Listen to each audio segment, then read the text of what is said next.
Leclerc n'est pas passé numéro 1, c'est quand même un peu rapide. Tout simplement, voilà, Ferrari, à l'instant où ils sentent qu'un pilote peut aller chercher la victoire, il va le privilégier, ça me semble logique. Il est encore trop tôt pour le dire. Il a gagné son premier Grand Prix et on l'attendait tous cette saison. C'est la première marche, j'ai envie de dire. Désormais, il faudra surtout amener de la régularité dans ses performances et rester toujours sur le podium. Leclerc, grâce à une seule victoire, à mon avis, ne passera pas numéro 1 chez Ferrari. Vettel a encore son mot à dire. Je pense pas que Charles Leclerc soit encore le nouveau numéro 1 chez Ferrari. On a vu que Ferrari savait adapter sa stratégie de course avec les pilotes en fonction du contexte de la course. Ils ont demandé à Vettel de laisser passer Leclerc, de retarder au maximum Lewis Hamilton. Si la semaine prochaine à Monza, la situation est inversée, Vettel a besoin de temps pour gagner et Leclerc doit retarder, je pense qu'il n'y aura pas de souci de ce point de vue-là. Par contre, pour 2020, oui, sans doute que Leclerc sera numéro 1 et qu'ils essaieront de le placer au mieux sur les courses. Pour l'instant, Leclerc est favori sur sa dernière course, mais ne sera pas favori chez Ferrari après cette seule victoire. Et Vettel sera là jusqu'à la fin de la saison. Et à mon avis, Monza peut en effet être un tournant pour lui, pour éventuellement garder sa place chez Haas pour la saison de Formule 1 2020. Sa dernière chance, peut-être pas. Je pense que chez Haas, la ligne directrice, elle est donnée depuis longtemps. On voit qu'il y a quand même toujours une petite préférence pour Magnussen depuis le début de la saison et la saison précédente. Il est clair que pour l'instant, les résultats de Grosjean, ils l'aident pas à garder la confiance et cette place qui devrait être la sienne chez Haas. Malheureusement, je pense que oui. Il a fait une bonne qualif, il était dans le top 10. Il était dans les points pendant longtemps, il manquait de puissance, on l'a vu dégringoler au classement. S'il ne marque pas des gros points dimanche à Monza, ça va être très compliqué pour lui de garder sa place. Ouais, j'ai envie de dire chez Haas, que ce soit Grosjean et Magnussen, les deux sont sur la sellette, donc on va dire que de toute façon chaque Grand Prix maintenant est important pour la suite de sa carrière. Il est en fin de contrat, Magnussen est sous contrat jusqu'en 2020 et on sait qu'Hülkenberg est disponible, donc Monza c'est la dernière chance.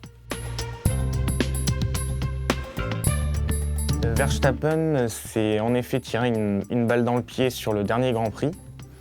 Il est cependant encore assez haut au niveau des points et je pense que s'il ne fait pas d'erreur sur les prochains Grands Prix, il peut accéder à la deuxième place à la fin de cette saison 2019.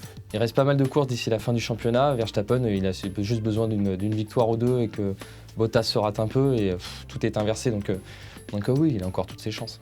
C'est toujours possible, c'est sûr que un résultat aussi mauvais, ça aide pas à ce moment de la saison. Après, il reste encore quelques courses. Verstappen, il a eu de très bons résultats en début de saison et il reviendra forcément sur le podium sur les prochaines courses. Oui, clairement, Verstappen peut aller chercher la deuxième place. Il a la monoplace pour. On a vu Bottas qui est moins performant qu'Hamilton. Attention maintenant parce qu'on a vu, il peut tout se passer en course. Au premier virage, Verstappen, il s'est manqué dimanche à Spa et donc il a abandonné. Donc attention quand même, il peut le faire, mais il va falloir quand même qu'il reste concentré jusqu'au bout. Il prouve qu'il en a encore sous le pied et qu'il n'est pas si mauvais que ça. Donc à mon avis, Toro Rosso va lui mettre le pied à l'étrier et lui permettre peut-être de remonter et de revenir éventuellement chez Red Bull. Plus à l'aise, je sais pas. Ce qui est sûr, c'est qu'il a forcément moins de pression. Il pouvait rien lui arriver de pire que de passer de chez Red Bull à chez Toro Rosso au cours de cette trêve. Le contexte aussi lourd, compte tenu du décès d'Antonin Hubert ce week-end, a peut-être fait qu'il y a eu ce supplément d'âme que Charles Leclerc aussi a réussi à avoir pour aller chercher la victoire finale. Il est sûr en tout cas que Gasly a moins de pression chez la deuxième écurie de chez Red Bull. Il est encore en cours d'apprentissage chez Toro Rosso, mais on a vu, déjà il est rentré dans les points dimanche à Spa, on a vu qu'il était de plus en plus à l'aise, lui-même l'a déclaré. Il est revanchard chez Toro Rosso par rapport au comportement de Red Bull. Donc oui, il semble plus à l'aise, il a moins de pression, c'est une équipe qu'il connaît déjà. Donc oui, il est clairement plus à l'aise. Je pense que naturellement, Pierre Gasly est plus à l'aise dans la Toro Rosso dans le sens où il a plus cette pression de l'écurie numéro 1 et forcément on est un peu plus tranquille. Maintenant, Je me mets à sa place, ça doit quand même être sacrément frustrant de se dire que voilà, il est retourné sur une voiture qui peut pas lui permettre de viser la victoire, alors que malgré tout, avec la Red Bull, ça aurait été quand même possible, vu que Verstappen l'a montré. Alors bon, je pense que Mercedes a pris trop d'avance en début de saison, ils ont enchaîné les doublés, ils ont enchaîné les victoires. Là, Ferrari vient de signer seulement sa première victoire, ça faisait quasiment 1 an qu'ils n'avaient pas gagné en course. Oui, ils reviennent en forme, mais malheureusement, ce ne sera pas suffisant pour aller titiller Mercedes pour le titre constructeur. On pense souvent qu'à l'instant où l'écurie concurrente directe ou une écurie concurrente directe de Mercedes, à l'instant où elle fait un bon résultat, va tout chambouler. Je pense malgré tout que Mercedes va réagir, ça c'est certain. Ils ont quand même fait 2 et 3 sur la Belgique. Donc je pense qu'à Monza, ils seront bien là. Mercedes dispose d'une grosse avance cette saison.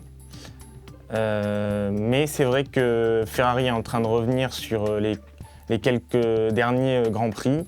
Mercedes un peu en difficulté, mais à mon avis l'écart est tellement important et Mercedes a encore son mot à dire. Donc je pense qu'ils ne seront pas inquiétés par Ferrari pour la fin de cette saison. On attendait tous une victoire de Ferrari sur ce Grand Prix-là, étant donné le contexte. Après, Mercedes a tenu son rang et sera là jusqu'à la fin. De toute façon, je ne pense pas que Mercedes puisse être inquiété par cette victoire. Je pense que les choses vont rentrer dans l'ordre pour cette fin de saison. Verstappen pour la pole position. Leclerc sur sa lancée. Je pense que ce sera un doublé pour Charles Leclerc. J'ai envie de miser sur Vettel cette fois. Le vainqueur, ce sera Hamilton. Allez, podium, j'ai envie de dire Hamilton, Vettel, Leclerc. Hamilton vainqueur. Au niveau du podium, je vois bien Hamilton en vainqueur, suivi de Vettel qui va revenir, suivi de Bottas. Le vainqueur pour moi ce sera Sébastien Vettel. Le podium pour moi ce sera Vettel, Verstappen, Leclerc. Lewis Hamilton qui devrait revenir fort. Ce sera Hamilton, Leclerc, Verstappen.